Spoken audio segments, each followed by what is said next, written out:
Okay, just talking to you a little bit about the new Queensland Senior Secondary Science syllabuses. A little bit of a tongue twister there. Um, I'm speaking to you from June 2019, and some of you will see this in about 2 weeks. Some of you might see it in about 2 to 3 years, because I kind of hope that some of these videos will have a long life and be useful for a while. So as of right now, 2019 Year 11 students typically are on the new syllabus. Year 12 students typically will be onto the new syllabus in 2020, next year, and the first of the new big external exams will happen at the end of next year, end of 2020. This new syllabus system will be carried out over the next several years. Now, I'm in a good position here because I'm able to teach in these courses about only the new syllabus for the first time over about 5 years, because there have been various rollouts and pushbacks and issues. I've had to say, well, here's the current syllabus. You need to be able to teach this when you get out on prac or when you get out into schools, but the new syllabus is coming. So I had to teach about both systems. Now, basically, the old system is redundant and on the scrap heap, and the new system is all. So I really only have to teach you about one. And I hope that that's something that will be helpful and as clear as possible. What I talk about here should be seen in the context of the, what I said last week about curriculum and syllabus, and what I say in the other video about planning for teaching. The syllabus is that framework that tells us what the government requires us to do, and then the curriculum is what teachers do with that to make teaching great for their students. Students will have an ATAR, an Australian Tertiary Admissions Rank, for the first time in Queensland next year. ATAR is the system used in most other states, so it makes it comparable, I think, across the states to get entry to universities. It makes it a bit more portable and so on. For that final ATAR, there is an external exam. It's not the whole thing. It's 25% in most of the arts and humanities, and it's 50% in maths and the sciences. So that's just the way that they've set up the new syllabus. So there's a 50% exam, and we'll talk about the other assessment tasks that there are in the system as well. The old system, I would argue, was more progressive. It was internally assessed. It had these great things called EEIs, Extended Experimental Investigations, that allowed students to dive into a topic over a long period doing experiments. It had ERTs, Extended Response Tasks, in which students wrote things, and it had SAs, Supervised Assessments, Tests and Exams. So not a million miles different from what we're about to discuss.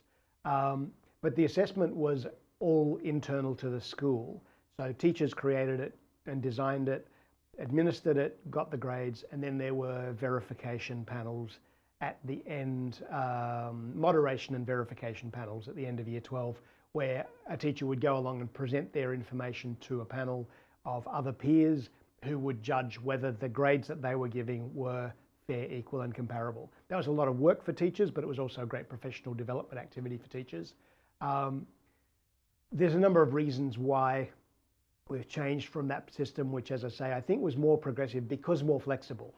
Teachers had a lot of freedom across the 2 years to put content wherever they wanted, to teach it in an order that was logical to them, to move pieces around and do a variety of things. I think they've now made a system that's much more prescriptive.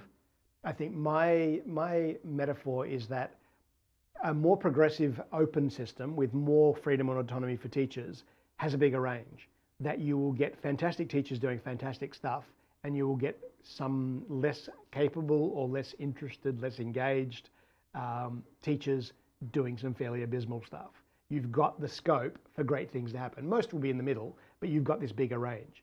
Now we've moved to a more prescriptive, more tightly specified, everyone must do this in these ways. You will fix some of the problem at the bottom, but you will also take out some of the awesomeness at the top. That's just the cost-benefit analysis. And Queensland has decided that the benefits outweigh the costs of this. I think the evidence is still to come in, so it'll be really interesting to see. I think it's possible as professionals to both understand and work within the system without necessarily accepting that the system is the best possible system in the world. I've had the benefit of teaching in 4 Australian states and in Canada and in Papua New Guinea. So doing a bit of that is great because it gives you a sense that there are other possibilities in the world other than just the ones that you grew up with personally. The content is fairly specified. It's more tightly specified across 4 units with a big U. And effectively, if you're doing it over 2 years, which the vast majority of people will do, then those are semesters. It's basically Unit 1, first half of Year 11, Unit 2, second half, Unit 3, first half of Year 12, Unit 4, second half of Year 12. That's the most typical way, but they're called units rather than semesters or years because you can do them in other arrangements if you want to, as long as you end up having done all 4 across the 2 years. I think most people will probably work in the same sequence that the syllabus takes. And that is a real change from the old syllabuses, that the syllabus is specifying a bit more the order in which things happen. It'll have advantages because every student in the state will be doing similar, in a subject, will be doing similar things at similar times. So you'll be able to get help from colleagues who are doing the same, facing the same challenges and so on. So, you know, swings and roundabouts, costs and benefits. Assessment in units 1 and 2 in Year 11 typically is summative. That is, it's within the school, you get grades within the school and so on, but it doesn't count toward your final assessment. Excuse me, again, under the old syllabus, your assessment from the whole 2 years counted. But now only assessment that happens in Year 12, the summative phase, units 3 and 4, counts toward your final ATAR, your final exit school, entry to university score. The content's prescribed in the units. I think I said a minute ago that you can take the units in different orders. I don't think so. I think you have to do 1, 2, 3, 4.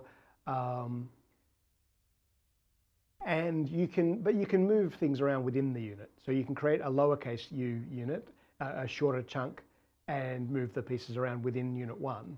But kind of Unit 1 should precede Unit 2. And the assessment happens in Unit 3 and Unit 4 that counts.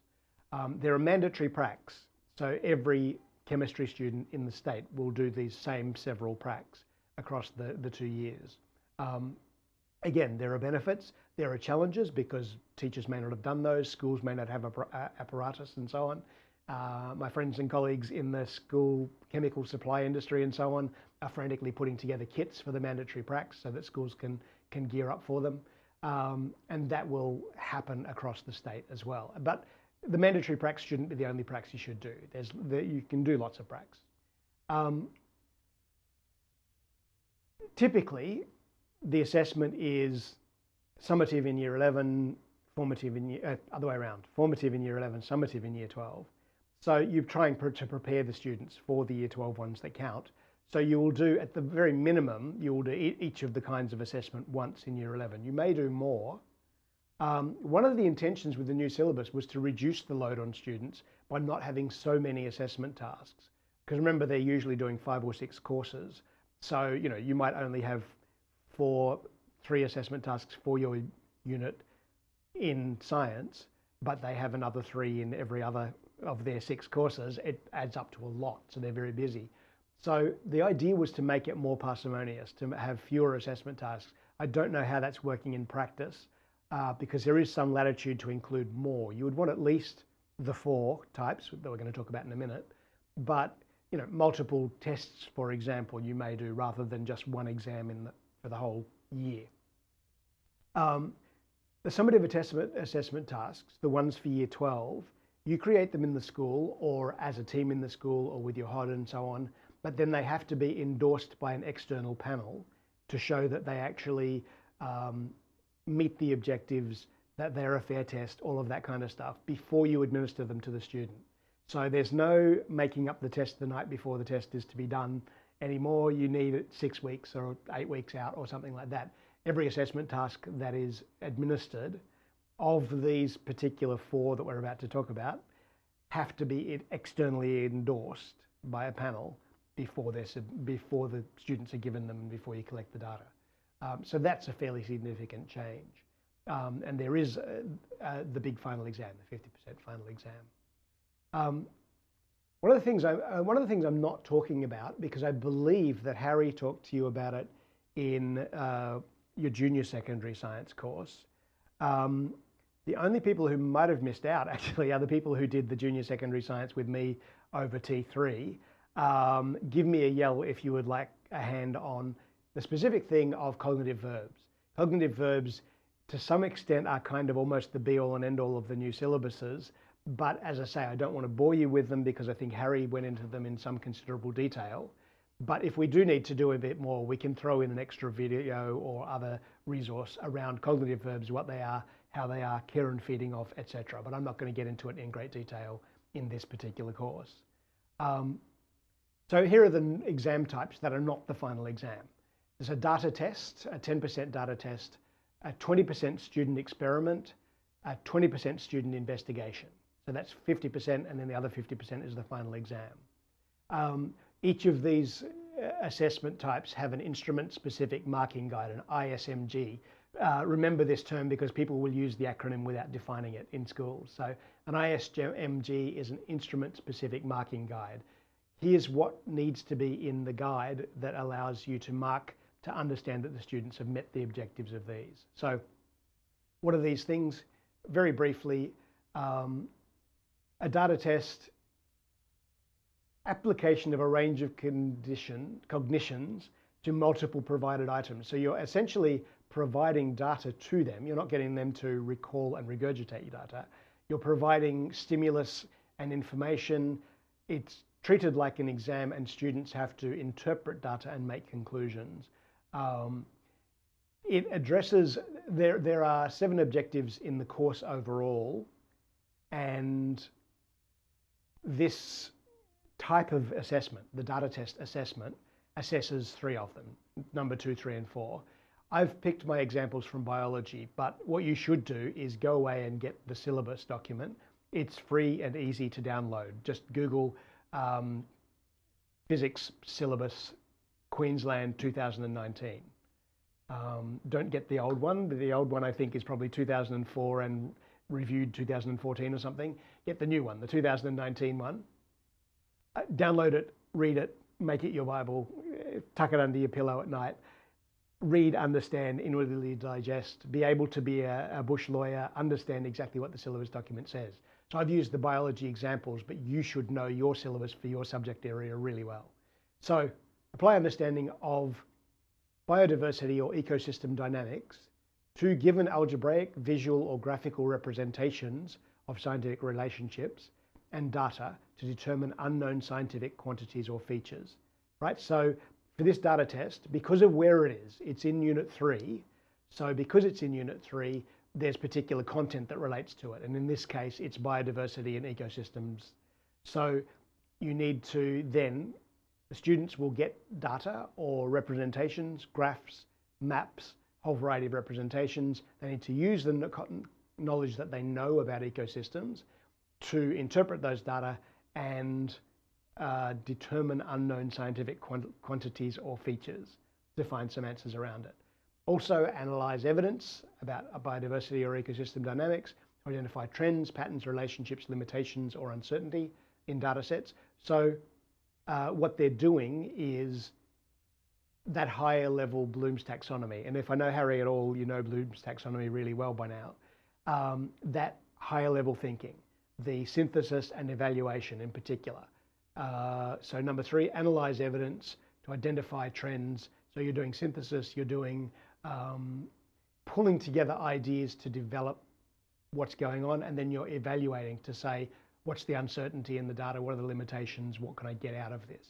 And finally, interpret evidence about biodiversity or ecosystem dynamics to draw conclusions based on analysis of data sets. So analyzing, synthesizing, etc. So you can see that although it's a test, it's not, memorize this and give it back to us. It's, here are some rich stimulus materials, interpret them, understand them, show us what you know. So that's the kind of thing that the data test is designed to do. The student experiment is an experiment. You could argue that it relates to the old EEI, the extended experimental investigation.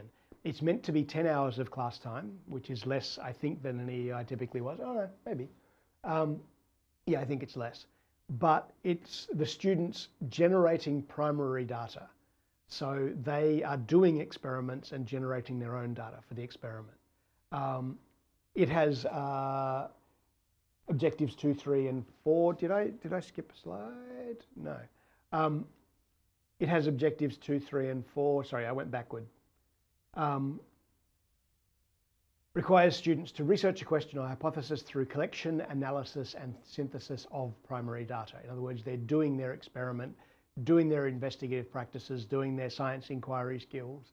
So generating information, research conventions, and in-class time and their own time. So 10 hours in class, but lots of time at home, I suspect. Has those same 4 objectives plus objectives 6 and 7. Evaluate experimental processes and conclusions about biodiversity or ecosystem dynamics. So this is still in Unit 3, remember? So the context is still ecosystems and, biodiversity and ecosystems dynamics. But this one is evaluate experimental processes and conclusions. So was the experiment done well? Are the claims reliable because the experiment was done well?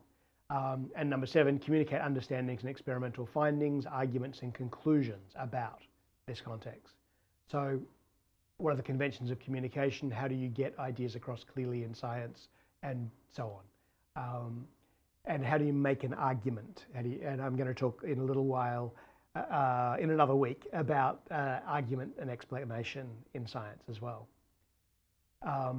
And finally, the student investigation, which is kind of parallel to the old ERT, the extended response task, in that it's a written assignment and they evaluate secondary data, secondary evidence from science texts. So they will look at scientific papers, probably simpler ones than real scientific papers, but they'll have a range of resources and they will need to actually kind of conduct a literature review, find out what the evidence says about a particular question. Going beyond their own knowledge, using research conventions and so on. The objectives are the same as for the student experiment, but the context is different. I should have included it here. The context is different because this one's in Unit 4. So this will be in the context of the content of Unit 4, if that makes sense. So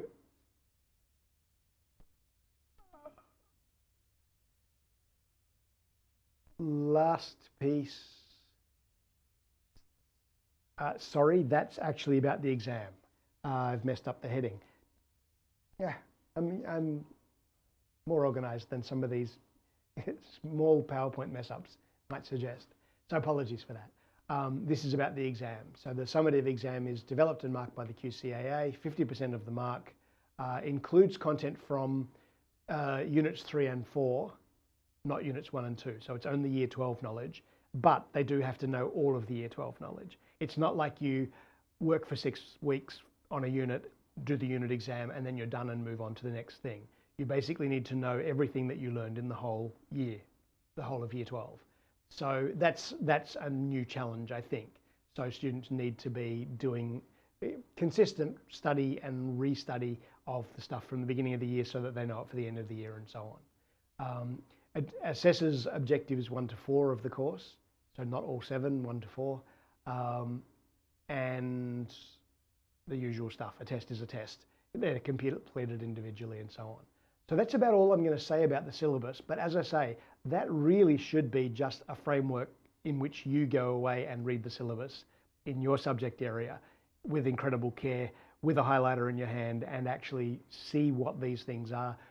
Because there's a huge amount of preamble text in the syllabus document as well about scientific inquiry, about literacy and numeracy, about cross-curricular priorities, whole variety of things that we often skip and jump straight to the content bit, but we shouldn't.